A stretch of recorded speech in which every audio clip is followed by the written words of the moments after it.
Live from New York City, it's the Gary Null Show. And now, your host, Gary Null. Hi, everyone. I'm Gary Null. We have a lot of health and healing, anti-aging information, reversing the damage done to your DNA today.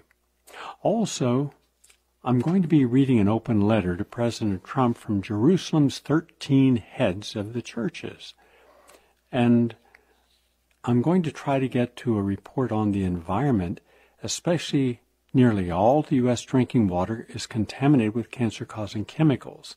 This is from the activist post, Aaron Kessel.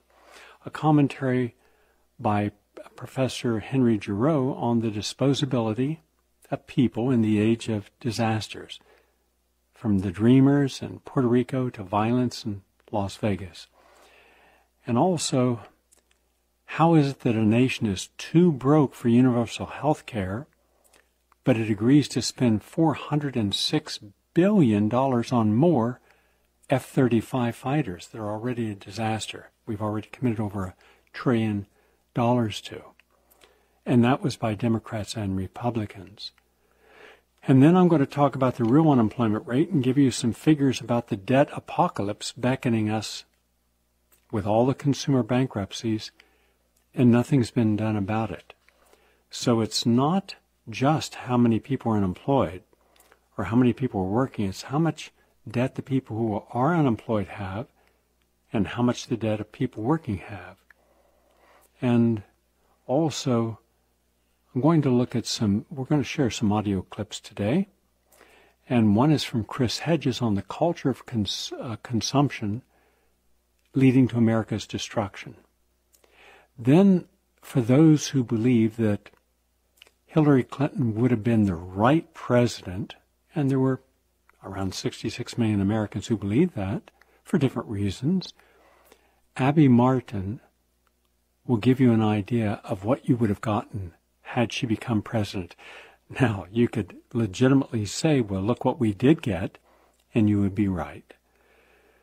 But that doesn't mean that we should be selecting the best of two incompetents, two megalomaniacs, two warmongers. But this gives you a more nuanced look into Hillary Clinton's hunger for endless wars. This is from the Ring of Fire.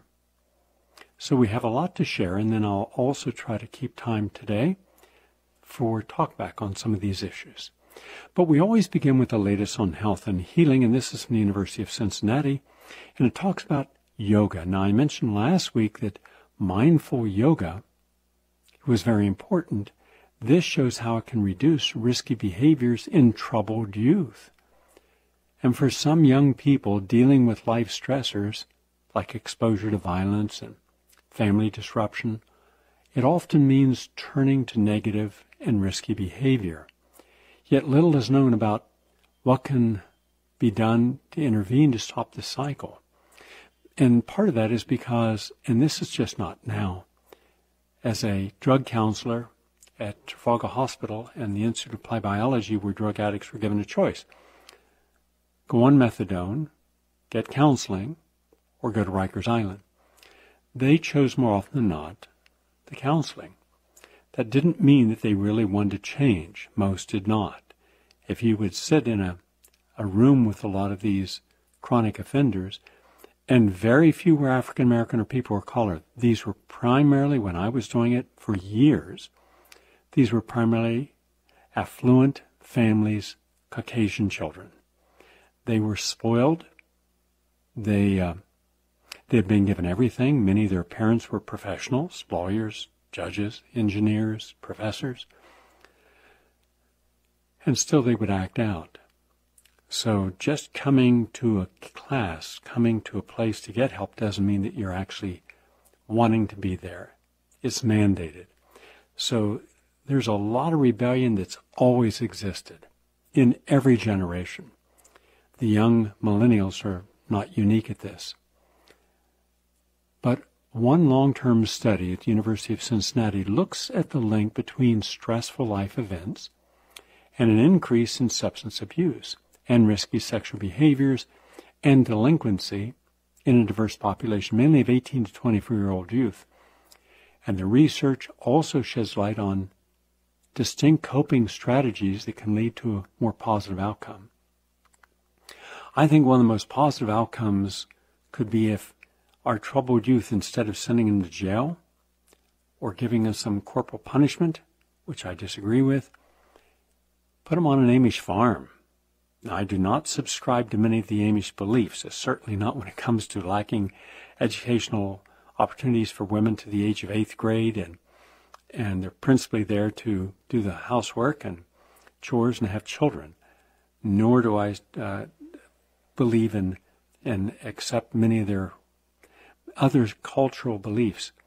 However, there are a few things they do that, if you're in their presence and you're living with them for a day, you would say, wow, this is different. They're minimizing technology, like telephones and television and laptops and computers. It's rare, not common, that they use them. And working from sunup to sunset and doing things in a mindful and focused way. Now imagine if we put our youth who were having trouble into an environment, but what we don't have is, if you're really manipulative, you would manipulate the people in that environment also. What we need centers in every state, in every community, and this would be a good way to spend the people's money, where you set up an experimental farm. You can use Rudolf Steiner's biodynamics, you can use hydroponics. So the outcome is someone who would otherwise be in jail, and that's a nightmare, and is not rehabilitating anything. They're working in an environment where the outcome is food that will feed poor people, shelters, soup kitchens, so there's a good karmic connection. Also, you could have people both active and retired, because a lot of retirees, they're bored. And if you're a social worker, if you're a psychologist, psychoanalyst, and you believe in humanistic principles, we could see those individuals there helping people with the emotional crisis and behavioral crisis they're going to go through. They need someone to help them in the transition from a life of defiance and delinquency, acting out, and really hostile behavior, to one of appreciating that there are solutions within their control, so there's no need to be raging against everyone and destroying. And you need counseling for that. And we have a lot of people in our society, millions of people in our society who could help.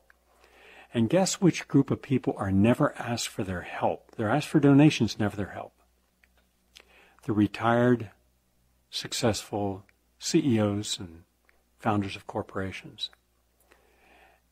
And I had a chance to meet many of these individuals, both through counseling. They came to my office over the years, but also earlier in my career, and this was one of the most unique and wonderful times of my life, where you would go not to a disco. Discos didn't exist then. You would go to a person's home, generally on Fifth Avenue or Park Avenue, and it would be someone who was a very wealthy and successful industrialist, more often than not retired, and more often than not their wives had been once debutantes or ingenues. And these were people who were extremely intelligent, very articulate. It was very common to speak 4, even 5 languages. I knew these people. I had great admiration. You rarely saw the husband, you saw the wife. They're the ones who wanted to have parlors, much like they did in the 1920s and 30s in Spain and of course in Paris, where Hemingway and Thomas Wolfe and others would go and sit and commensurate on the activities of the day. And so you would have like a Peter Max as a painter, you'd have an intellect, you'd have a social activist, you would have a sampling of all the different people who didn't fit the normal mold of an obedient citizen.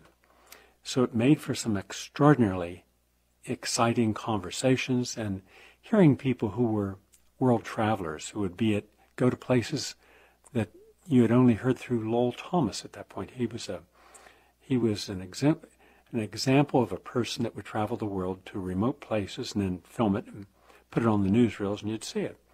But here were there people like this. So I'd ask questions. What does your husband do? He doesn't do anything. What do you mean nothing? You have to do something. You wake up in the morning. You have to have some life for the next 24 hours. Well, when you retire, and I heard this from all of them, when you retire, nobody ever calls you again unless they want a check for some charity, and they're bored to death. Now, that has been true throughout my entire life. I keep hearing these stories. And think today of all those people who have worked and worked hard and were smart, who are now retired. They no longer have to make each day about enhancing stockholder value in the stock. That's not their principal fiduciary responsibility. Think of all the people who have the knowledge and the skills, but they've gotten their thank you party for all your years, and now they're playing golf or at some, they're at some place at one of these gated communities and just biding time. They become irrelevant. And I've said this many times, the most painful death that we will all suffer from, unless it's from cancer, is becoming irrelevant. When that moment in time that we were relevant passes us. And I happen to know this very personally because all of my friends at one time when I came to New York happened to be writers. How that happened, I don't know, but I was struggling. They were all pretty successful. And I remember the conversation where they would say, gee, Gary, why are you living in that little tiny one-room place over there on 89th Street? And I said, because I can't know if next month I'm going to have a writing job. I'm doing ghostwriting, and this doesn't pay much, so I'm going to live within my means. And I'm okay. I don't care how small the place is. Look how big, Riverside Park is, Central Park. I can enjoy those spaces. My living space can be small, but at least it's manageable. And every one of them had nice apartments, beautiful apartments. One was on Riverside Drive overlooking the river. It's just spectacular. And so what I said, and I never will forget this conversation because we were all together, and we would have some very heady, serious conversations. These were really good intellects, historians and people who are writing on topics. I said, what is the one advantage you all have as writers today, successful writers? You are successful because the editor likes you, and that editor takes your calls, and the editor will go into a meeting and promote why you should be given another contract and why you should be given a tour or promotion. What happens when that editor retires or is fired or quits? They're going to have someone take that editor's place that doesn't know you, has their own stable of writers, and then what are you going to do? What's your backup, fallback position? Do you have a plan B? No one did. But they were all certain it wouldn't end. After all, one said, I have my whole fiction character, and I've done 7 books, and I'll do another 7. Just like Mickey's plane. Well, it didn't end that way. And one day, one of my friends said, wow, this is about 9 months later, my editor retired because of illness. And now, she said, find another editor, find another publisher quickly. And I couldn't, because everywhere I went, they had their own in-house people. And he said, can I borrow some money? What do you need the money for? He said, because I've been living beyond my means. And we've been spending money that we shouldn't have spent. And if you could loan me $10,000, that was a lot of money at that time. And I said, okay, but understand something, you better find another career. What do you mean another career? Where do you think all these adjunct professors come from? They're making very little money. Many of them have been writers at one time and even successful. And I said, is that what you want? He said, no. Every one of my 6 friends over the next 5 years, their career, not just their publisher, their career ended. One ended up driving school buses up in New Paltz. I know that because I was driving up to my farm one weekend for a retreat, homesteading, showing people how to get off the grid and grow organic food. And I see him in a lawn. I stopped the car. I hadn't seen him in years. Had a long beard, big fat belly. And he said he was driving bus. That's all he could do. And he was kind of depressed. Never saw him again after that. And all of them said the same thing when I tracked them down to find out what happened to them. They were no longer relevant in their own lives. Now, that's partly their own fault because they chose, instead of going out and being vitalist and finding another way of recreating themselves, they simply didn't want to change. And do you know how many people I've filmed for Poverty Inc., a film that came out about 3 years ago, who at one time were making $150,000, $200,000 a year. Even a couple were bringing about $350,000 to $400,000 a year, and they work for NASA. They did not plan on getting fired. They did. They didn't plan on how to downsize, get their kids out of private school, put them into public school. They didn't change their lifestyle. They didn't want to be seen to be irrelevant to their social position. When I filmed them, I walked into this park. It wasn't a park that you would go and walk around. It was just called a park. It was like a little wooded area, about 3 acres, and there were many cars in there. And the first car I came to was an SUV, and as I walked around the car, there are 4 people. There are 2 teenage girls and a man and woman, and they're cooking noodles on the radiator.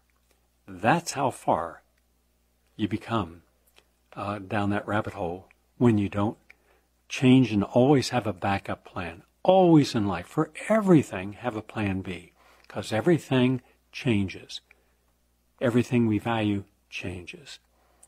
So that's what I mean by irrelevance. There are millions of Americans who feel that they are no longer relevant because what they once were, once they had, is gone.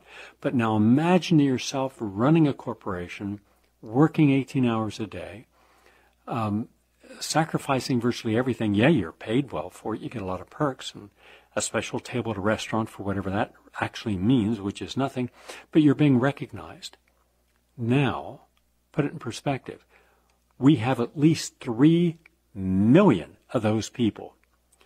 Why not take our important social projects to those people and say, you're still smart, you still got a creative brain, you're still good at problem solving, you're probably a dynamic energy. Could you help us on this? And I'll bet a lot of people would say, yeah, because otherwise it's just another day of nothing. Do you really think it is exciting for people to wake up each day and go play golf? Give me a break. Not at all. And if people, when you get out, if you like to golf and you get out and golf sometime, fine. But what happens when the phone stops ringing and you're no longer relevant? So I believe that we haven't tapped into an enormous research that could help. And those are the people that you get who have the contacts, have the resources, even themselves, who can get a lot of things started and to help people who otherwise would be lost in a world of overconsumption and with none of their spiritual and moral values in focus. Just a thought. Anyhow, yoga in this particular 10-year study, looking at risk-taking and decision-making, or lack thereof, made a huge difference as long as people did yoga on a regular weekly basis for 1 year. So we should be including yoga in all of our rehabilitation centers. You should have yoga and mindful meditation in every position of incarceration, every prison. Also, you really want to get people into a better place. Give them a vegan diet in those same centers and watch the level of risky behavior in fights and calm down. That's already been done, so it's proven. Just something to think about. Now, there was a meta-analysis, meaning many different studies, done at the Zhejiang University in China, and they found that C. buckthorn, Buckthorn, would lower your cholesterol and protect your heart. And that is important because if sea buckthorn could significantly reduce heart disease risk by improving blood cholesterol and blood lipid levels, then that would be terrific. Think of the lives saved. Well, this was a big analysis. 10 independent randomized controlled trials determined a link between sea buckthorn intake and changes in blood lipid profiles. Sea buckthorn is easy to find, inexpensive, and safe. Also, they're trying now through Stanford University and published in the Journal of the American Medical Association of Psychiatry to try to pathologize depressive behavior by categorizing it. So they've come up with 5 new categories of what they call mental illness, because depression is not mental illness. It's just an emotional state, not mental illness. And almost everybody, when I looked at these, would fall into them from time to time.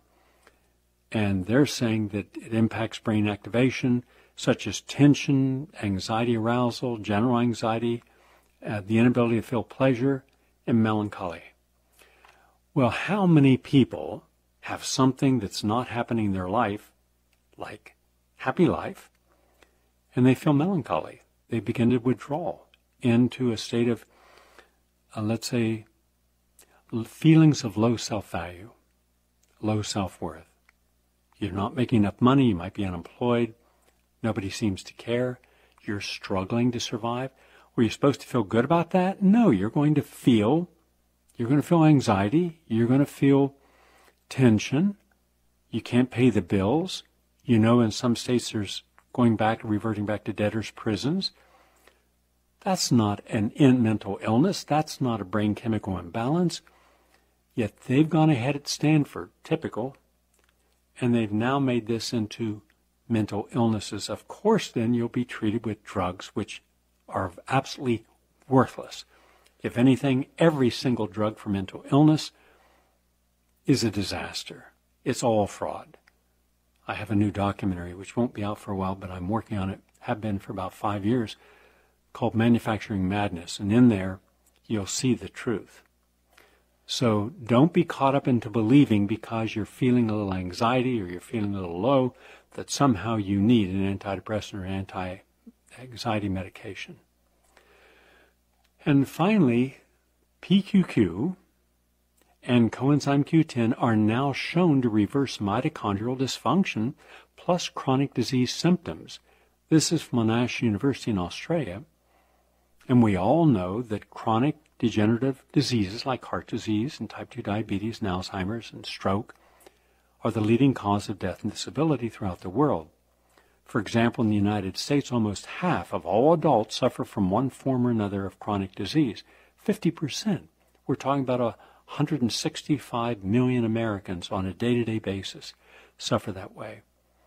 And yet, we almost never hear of Western medicines talk about a major contributor to poor health, the mitochondrial dysfunction. In fact, research has clearly, unequivocally shown that mitochondrial dysfunction, a product of aging or overexposure to toxins, even inside the womb, is a common thread uniting all these deadly conditions. Well, here's the good news. There are a pair of nutrients, coenzyme Q10 and PQQ, as in question, PQQ, about 10 to 15 milligrams, between 100 and 300 of coenzyme Q10 can effectively combat these health problems by protecting and even regenerating the body's store of indispensable mitochondria. So that's good news for everyone because, hey, researchers have found 50% more mitochondrial damage in the brain cells of people over a certain age when you get to be a senior citizen. And that's because a lifetime of exposure to pro-inflammatory food and beverages and water and air pollution. So this is one way you can reverse a lot of damage. That's the latest on health and healing. We're 24 minutes into the program. We're going to take a break and come right back. Stay with us, please.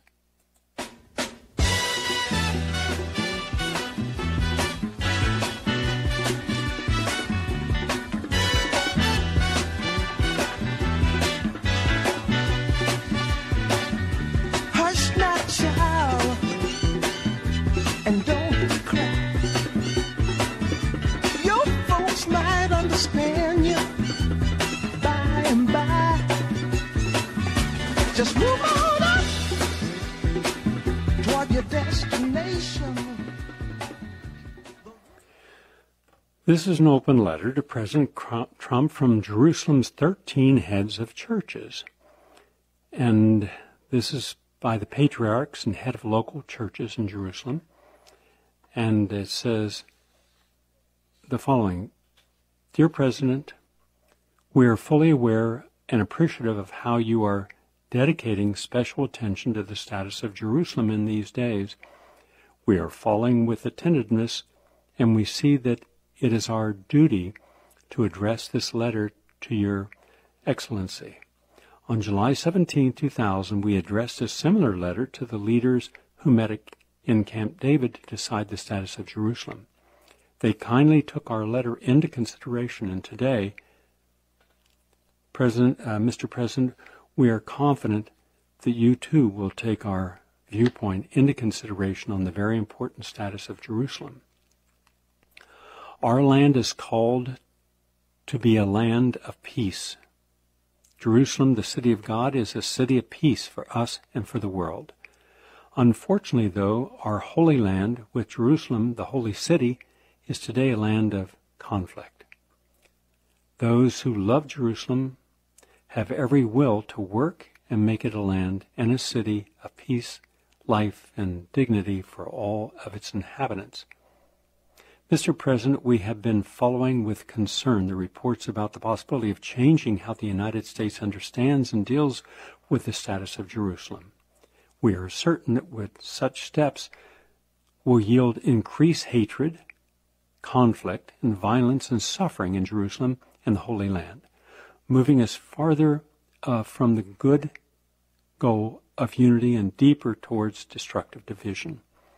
We ask from you, Mr. President, to help us all walk towards more love and a definitive peace which cannot be reached without Jerusalem being for all.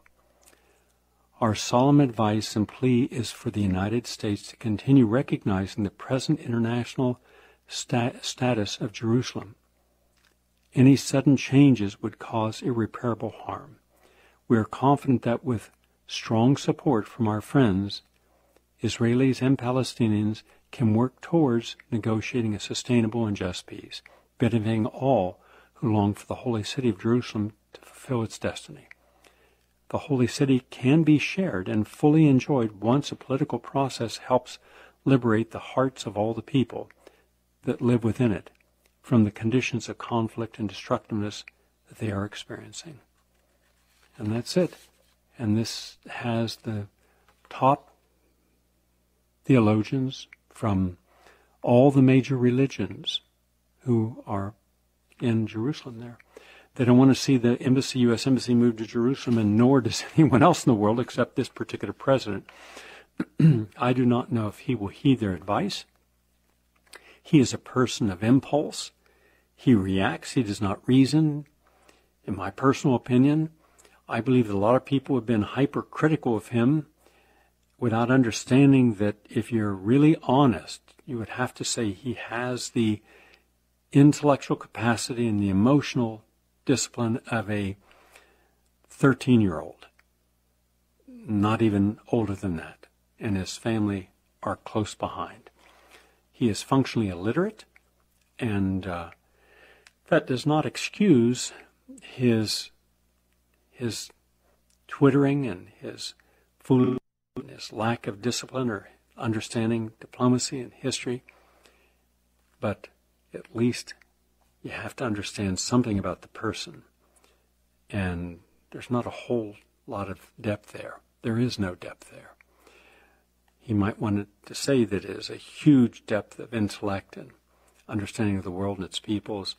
It's about 1/2 a millimeter in depth.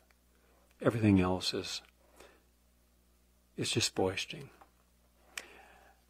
Nearly all of our drinking water is contaminated with cancer-causing chemicals. This is from Aaron Kessel from Activist Post. The Environmental Working Group, a nonprofit research organization, environmental watchdog, released a searchable database that shows, now listen to this, almost 50,000 public water systems in the United States are contaminated with dozens of harmful chemicals. Some of the chemicals found in our drinking water include arsenic, hexavalent chromium, radiation, chloroform, and then barium, uranium. And that's just scratching the surface of more than 250 contaminants the group discovered. Wow. 50,000 communities? Mind you, we only have 50 states and the District of Columbia. So when you look at how many then we have in each state, it means almost all of our drinking water is contaminated. So, and a lot of these, like there were, for example, 93 of these chemicals were linked to an increased risk of cancer, and more than 40,000 water systems had detections of known or likely carcinogens exceeding federal and state health guidelines, and 78 of these chemicals are associated with brain and nervous system damage, and 63 chemicals are connected with the development of harm in children and fetuses, and 45 chemicals are hormone disruptors, and 38 of them will cause fertility problems. So I would never drink water off a tap unless it's filtered, because it is bad to the bones, and you're being lied to if you're told otherwise. Now here's just a thought, and I'm going to open up several of these now for your feedback. We are a nation that is told we're too broke for universal health care. We've got to cut Medicare and Medicaid, and we've got to cut Social Security and entitlement. No, it's not an entitlement. The government doesn't pay one penny into Social Security, yet the Reagan administration and every administration borrows money against their other debts from our own Social Security account. If they had never borrowed anything, we would have trillions of dollars more in it. So they want to cut it? People should be outraged. That should cause a national strike. I believe that the best way of helping Americans is close down America. Close it all down. And especially close down anything where those policymakers are impacted. And then say, you took money because you're a sociopath. We only seem to elect sociopaths and psychopaths to any position of power. And did you ever think of it this way? Do you really want anyone who needs power over you to have that power? It's amazing. I'm watching the buffoons over on Fox as if they actually understand anything about the world. They don't. And except a couple I will give credit to, yes. But the vast majority are just dumb talking heads.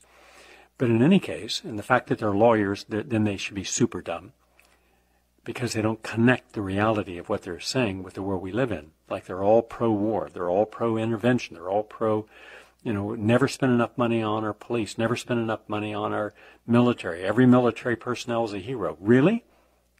Then why aren't you on the receiving end of what happened in Vietnam, in Iraq, in Afghanistan? Be an innocent family who was destroyed. Then ask yourself, are these real heroes? No, we can't even be honest about our own biases. But they have no problem saying yes to $406 billion more for an F-35 fighter plane, including Bernie Sanders. Boy, do the young people have it wrong when it comes to supporting Bernie Sanders, man. He's good on 7 issues and bad on 14. Why isn't the 14 issues, including our foreign policy, our relationship with Israel, why isn't any of that ever in discussion?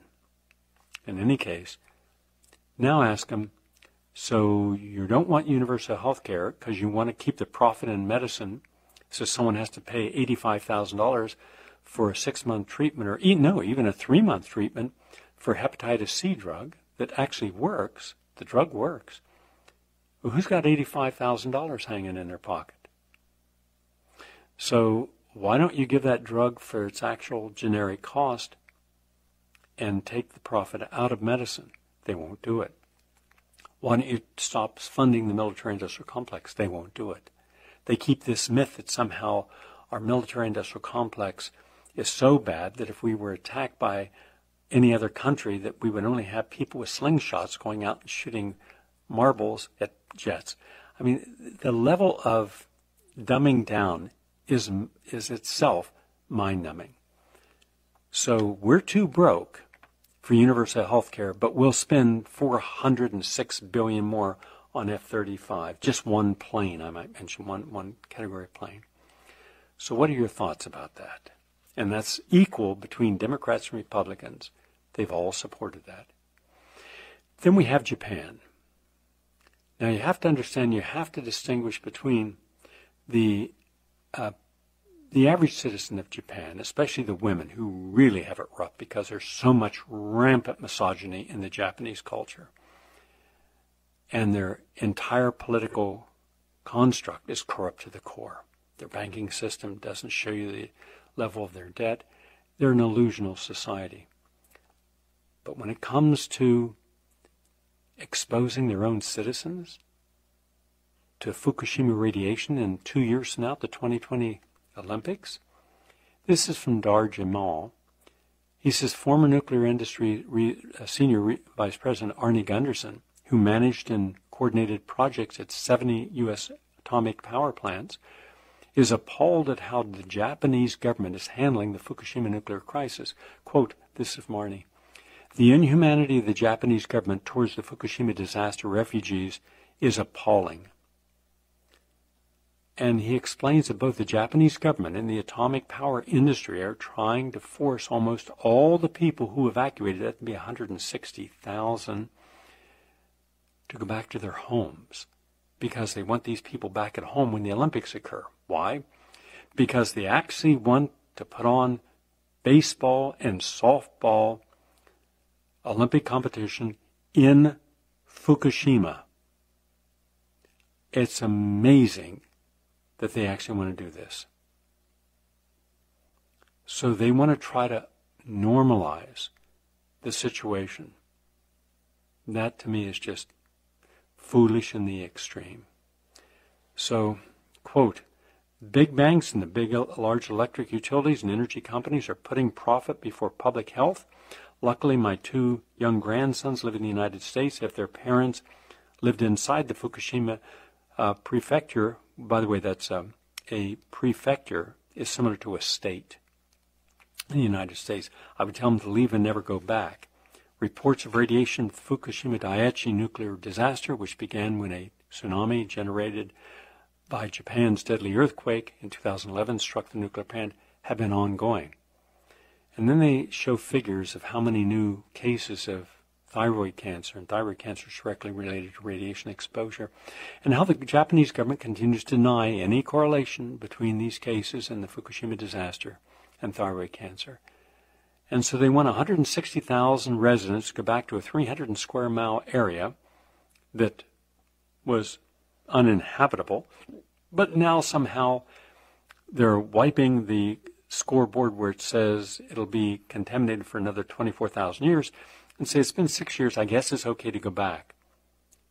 Now, what they should have done, and this is my own personal opinion, they should have understood that TEPCO said atmospheric readings of 530 sieverts an hour have been recorded in one of the reactors. The previous highest reading was 73 an hour back in 2012. So what does that mean, lay language? It means that a single dose of just 1 sievert is enough to cause radiation sickness naughty. 5 would kill half of those exposed within 1 month, and 10 will be fatal to those exposed within a week or 2. And there's 530. And that's the environment they want to put people back in. Are we that compromised? As if the Japanese scientists have not been completely compromised. But they want to hold the Olympics, and that's what they're doing. Just mind-numbing. Japan's not a country anybody should go to at this point, especially Tokyo, because they're very high ratings. And that brings me to the idea of how exposable is the average person? Now, right now, there's major fires, 100,000 acres, and it's growing daily, around Ventura County down to San Diego, north of Los Angeles, in Bel Air. And what really made the news was when Rupert Murdoch's $28 million home burned to the ground. And there were other homes there as well. But why isn't it news when just a regular Joe has his home burned down? We have this entire culture, I believe, that you are not relevant if you are disposable, and you're only relevant if you're considered unique enough, powerful enough, celebrity enough, rich enough, significant enough that some institution, some brand values you because you are an asset to it. Then you're protected. Just like Bill Clinton was protected. If Al Franken resigned, and John Connors resigned, then why has there been no attention to all of the rape challenges, not just Juanita Broaddrick? There are 13 other women who've said that he raped them. And there's over 40 more that said that he was, let's say, didn't rape them, but was provocative in a way that others have now been shamed. Not a word. Because he's still considered, the Clinton brand is considered essential still to the Democratic Party. So they're protected. So there's two kinds of exposure. That where you are an asset, and that's when you are given a pass, and when you're disposable, and you're not. Under the reign of Donald Trump, politics has become an extension of war and death, has become a permanent attribute of everyday life. What am I saying? Witness U.S. has plunged into a dystopian world, in my opinion, that bears the menacing markings of what presents itself as an endless series of isolated catastrophes. But they're not isolated. Draw a thread through them and pull them together. All of these are inevitably treated as unrelated incidences. Victims such as those that end up in mass misery or exposed to mass violence. Just look in Yemen right now. 500,000 people to 1 million people have now been exposed to cholera and typhus. That's our fault. We're the ones. They're supporting and enabling the Saudis. Do you hear anyone condemning Donald Trump and our Justice Department, State Department, CIA for doing this? Not a word. Not from either side. Because the Yemeni people are considered disposable, as were the Afghanistan people and the Vietnamese people. And a major problem with Honduras now. And the Honduras people, at least those on the civil rights side, the unions, the organizers, they're considered disposable. And in Ukraine, disposable. So that's what we're faced with. This ideological assumption is reinforced by undermining any critical attention to the conditions produced by stepped-up systemic state violence or the harsh consequences of a capricious and cruel head of state. Progress and dystopia have become synonymous. Just as state-endorsed social provisions and government responsibility are exiled by the neoliberal authorization of freedom as the unbridled promotion of self-interest and a very narrow celebration of limitless choice. So when it comes to health choice, which should be freedom of choice, ask your patients, why in 99.9% of the cases do you seek out first an orthodox doctor? And why do over 900,000 physicians first seek to give only what they've been told they can give by the pharmaceutical industry and the state medical boards and the AMA and others that supervise their so-called healing experience? That's not freedom of choice. Where's there any mention of exercise and de-stressing, proper supplementations and bioidentical hormones and a plant-based diet? It doesn't exist. Why? Because all who present any qualified, positive information are exiled by the neoliberal authorization of freedom And so we have no real choice in America. There's an emphasis on individual responsibility that ignores broader systemic structures and socially produced problems. And existential security no longer rests on collective foundations, but on privatized solutions. Got a problem with your road? We'll come and fix it. Well, you did that in Virginia. Now, what did it cost someone just to drive a relatively small amount of miles? Was it $40 in tolls? Yes. When was that announced? This week. So in other words, that's just one state, and a short drive was $40 in tolls. That's privatization. And so we end up with a facile appeal to moral character. And under Trump, the politics of disposability has emerged with an ascendant authorization in the United States, in which the government's response to such disparate issues as the deferred action for children's arrival, the DACA crisis, and the devastation of Puerto Rico by Hurricane Maria, and the mass shootings in Las Vegas are met uniformly with state-sanctioned and state-promoted violence. So, what I'm saying is this: in an age when market values render democratic values moot, a war culture drives disposability politics. And indeed, the politics of disposability has a long legacy in the United States and extends from the genocide of Native Americans, about 100 million, and slavery, to the increasing criminalization of just everyday behaviors and the creation of a mass incarceration state.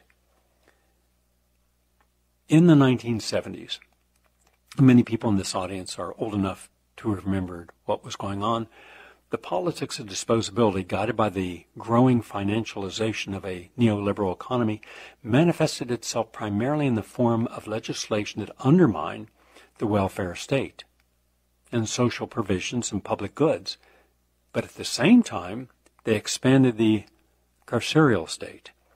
That was part of the soft war waged against democracy, mostly hidden and wrapped in the discourse of austerity and law and order and market-based freedoms. And at the beginning of the 21st century, we have seen the emergence of a new kind of politics of death, the effects of which extend from the racist response to Hurricane Katrina to the lead poisoning of thousands of children in Flint, Michigan, and dozens of other cities. This is politics in which entire populations are considered disposable, an unnecessary burden on state budgets, and consigned to fend for themselves. This is a politics that now merges with aggressive and violent efforts to silence dissent. Analysis and the very conditions of critical thought are not allowed. People who are black, brown, poor, disabled, artists, union organizers, social activists, environmentalists, humanists, human rights activists, all to a person are marginalized and are now excluded from the rights and guarantees according to fully fledged citizens of the Republic, removed from the syntax of suffering and left to fend for themselves in the face of natural or human-made disasters.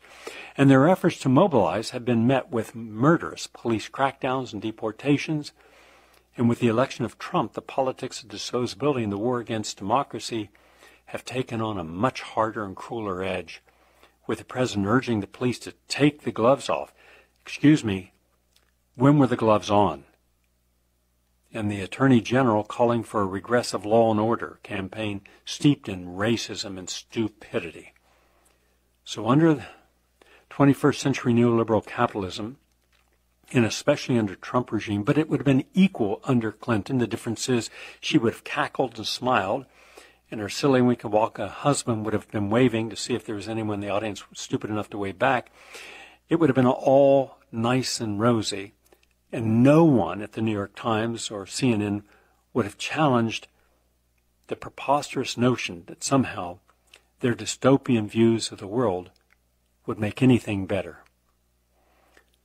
So there has been an acceleration of the mechanisms by which vulnerable populations are rendered unknowable, undesirable, unthinkable, considered an excess cost and stripped of their humanity, relegated to zones of social abandonment and political exclusion, targeted, yes, they're targeted, Whole populations have become incomprehensible. Civil rights disappear, hardships and suffering are normalized, and human lives are targeted and negated by diverse machineries of violence as dangerous and pathological and redundant. For those populations rendered disposable, ethical questions go unmasked as the mechanisms of dispossession, forced homelessness, and now criminalizing being poor.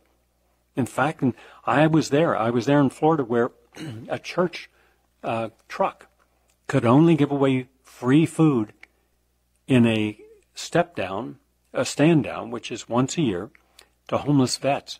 Because they said if they set the food out on tables and cleaned up after the vets, as everyone else is allowed to do with no problem, they would be arrested. That is why I refused to go down and lecture in Orlando. It's my way of my own personal boycott of a city that has become, in my opinion, a gulag for the poor, especially the powerless, like the homeless vets. So in many ways, the Trump administration is the new face of politics of disposability that thrives on the energies of the vulnerable and powerless. Do you really think that all of his voters are redneck racists, yuppie-dups? Wow, are you disconnected from reality? Can you get out of your little Marxist meetings and your little activist meetings and actually go down to West Virginia, Kentucky, Tennessee, go down to the places where people have been promised by the Democrats for decades and the Republicans that they would have jobs for them, and no one gave them jobs. They took those jobs and brands over to China. The vast majority of people who voted for Trump don't like Trump. They just don't trust anyone else because they've been lied to so often. But it's easier for us to characterize everybody as the deplorables instead of being in their shoes for one day.